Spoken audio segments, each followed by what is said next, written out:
Hello, blessings. Oh, blessings, beautiful ones. Namaste and welcome. It is a profoundly powerful moment. And let us first of all bring our hands to our heart and send our most heartfelt love and gratitude to all of the people that have been affected by this recent storm Sandy. You know, we remember it did start down here in the Caribbean and had its own really powerful moments all the way up from, you know, the Caribbean all the way up the East Coast. And so let's just take a moment and send that wave of energy to all of those who are still working with those energies. And we're choosing our words very carefully here because truly it heralded the power of what is happening, what is unfolding. And so let's just breathe. So, there we are. And allow that peaceful smile to enter into our energy, to enter into who we are right now. You know, each and every crisis, let alone every interaction, but more importantly or more profoundly, every crisis that greets us is an opportunity to center in our ascended heart, to call forth the energy of transcendent love, to offer an embrace of compassion without reactivity. Because that's the skill that we're learning here on this planet, is how to be compassionately available without being reactive. That worked well, Shri. Typically retrograde. Exactly. And that's really what we're leading to, aren't we? Is that we can become reactive. We can work with things in a reactive manner. Right. And this is what's happening for the month of November. Is it any wonder the month of November started with a powerful message that said everything is up, everything is ready to be gazed upon. During the month of November, starting actually Monday officially, although we are already in the energy, this entire month is in Mercury retrograde. Now, you might say, well, gee, Carrie, you know, it officially ends November 26th. Well, that's true. However, the energy of this retrograde is particularly lingering. You're going to really experience this for the entire month. And when we offer our discourse in December, we're going to talk a lot more about the transitions and all the things that are going to be happening in December. And oh my gosh, is there a lot. Staying with November right now, it's important to bring your hand to your heart and to really feel into the truth of recognizing that this is a returning. This retrograde is all about returning, about revisiting. It is about cycles. We as humans are very cyclical creatures. Cycles will always be present. And it's how we navigate these cycles that is so profound and what is happening with the month of November. You know, it's very true. Cycles are indeed part of our journey. We tend to spiral around that which is important to us with an ever-refining perspective, with new wisdom. And this is what leads us to the difference between reactivity and responsiveness. Because to be reactive, to have a knee-jerk, you know, impulsive response, which I'm calling a reaction, is to say my paradigm of the past must be prevailing upon what's in front of me. I must change what's in front of me to match my past paradigm. Versus a responsive energy is one that is present to what's really being birthed, what's really here.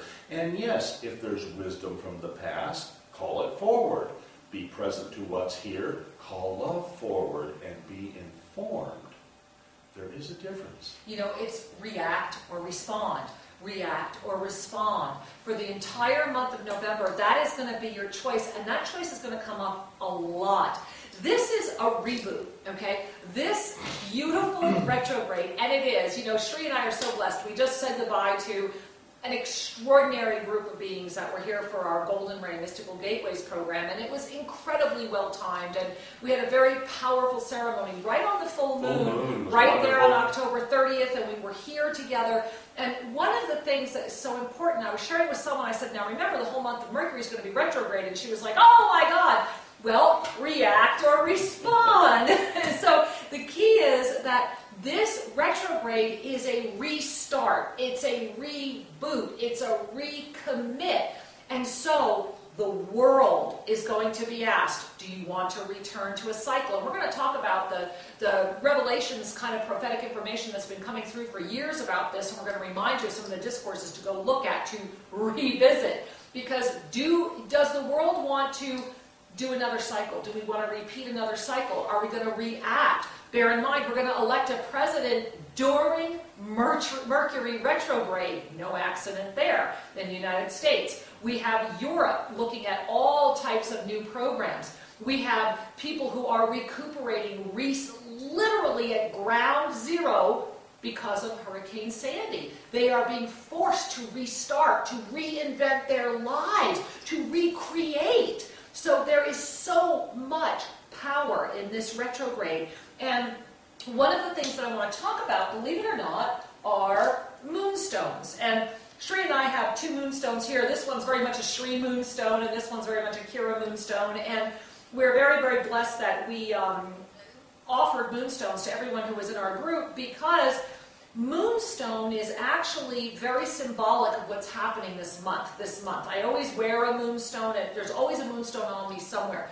And one of the reasons why is the month of November, in and of itself, has always been traditionally very, very powerful month. Big energy, Scorpio, very, very fiery. And one of the reasons that topaz, which I'm actually wearing clear, pure topaz here, is because topaz is known as the stone that cools. It cools boiling water.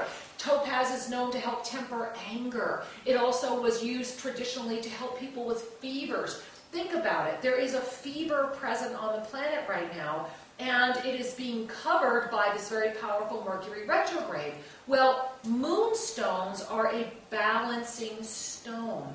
A moonstone is all about cycles. And the most important thing for November is, do we want to repeat a cycle, or do we want to reboot or restart? And so we call forth the energy of the moonstone as a reminder that we can balance cycles, that we can bring a transcendent love energy to cycles, thus allowing a cycle to birth harmony rather than disruption. I'm enjoying it right now. I think we need to get the big Ferrari. Get the big one and tie it on. You know, one of the things right now is that people that you know that deal with professions. Pardon me. Ooh, that's our big Shiva Lingam decided to drop. One of the things that happens is our professions, people who work as nurses, doctors, how about relief workers with Hurricane Sandy? You can get jaded. Even spiritual workers, right? You can start hardening yourself and going, oh, I've worked so hard, I've tried to help people balance. Well, you know, by connecting with the energy of a moonstone, what happens is that the moonstone unifies the heart and the head. And if ever there was a month and a retrograde that said, return, restore, rebalance, remember. This is the month, and moonstones make that easier. They help to keep natural balance. They help to balance our feminine energy. These are not just the stones of a woman. Too many people misunderstand that. This stone is for everybody. And we're really sharing with this because go gaze at the moon. Connect with the moon. Connect with the energy of the moonstone. Balance the fire that is burning across our planet this month. Bring the connection back between heart and mind, because if you don't remember, then we will repeat. And one of the things that I want to offer is a remembrance from the lost books of the Essene. You know, we print out all of these discourses and refer to them because they keep revealing wisdom. Ooh. And you know, every time you revisit them, especially if you've been tracking with self-ascension for years, you start understanding the much deeper level of these discourses. And this is from Message 8, which came through to the spring of 2009. Very profound. And the piece that I want to remind you that was offered here was about the 4 journeys. That there are 4 general cycles and understandings that we transit through. And the 4th gift or the fourth journey is about repetition.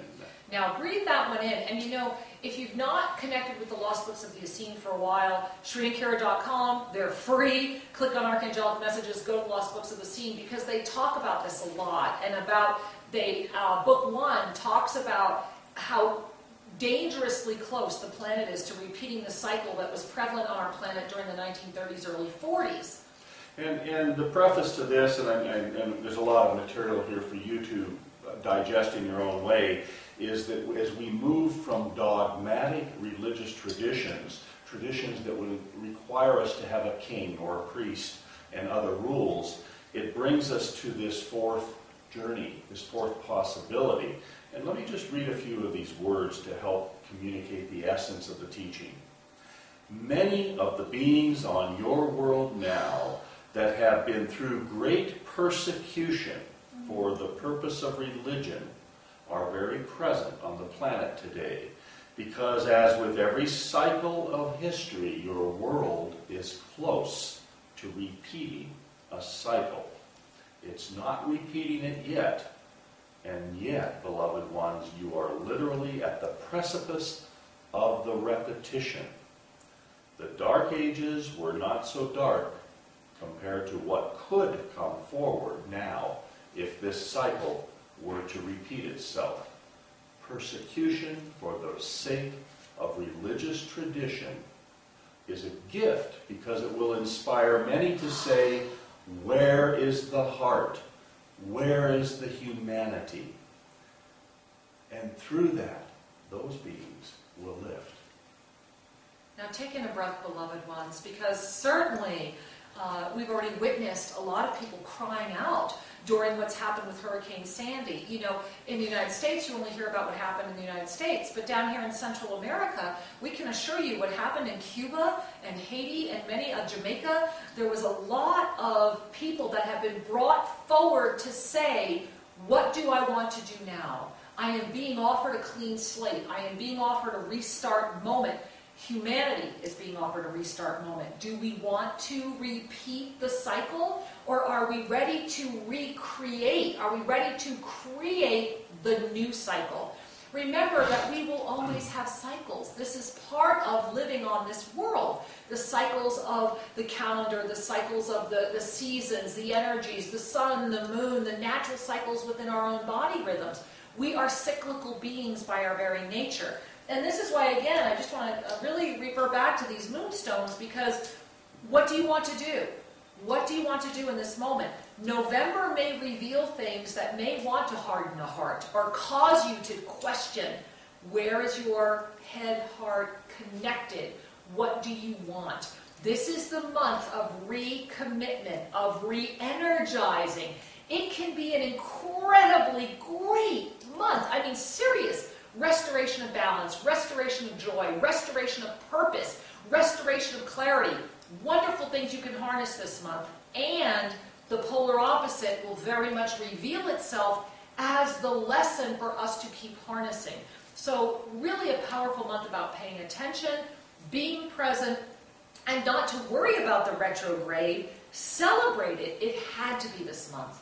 It had to be, because of everything that's coming forward in December and beyond. Remember, 2013 and I know the word is overused, and I apologize, it's the only word we have in the moment, but it's a year of quantum energy. It's a year of quantum experience, and that's why the Mayan call it the sunrise. That's why we refer to it as 2013 Mayan sunrise. And in April, there's going to be very powerful resurrection energy, which is why we are hosting a very powerful gathering here in April. Come join us here in April. Give yourself the gift of that quantum touchstone. Come join us. Walk through what we're going to be presenting. Quantum year, quantum resurrection energy. Very, very powerful. And everything right now is very deliberate. So it's deliberate energy, deliberate steps. Remember, Shri said it at the very beginning today, the month of November. Response or react? That's the really big question.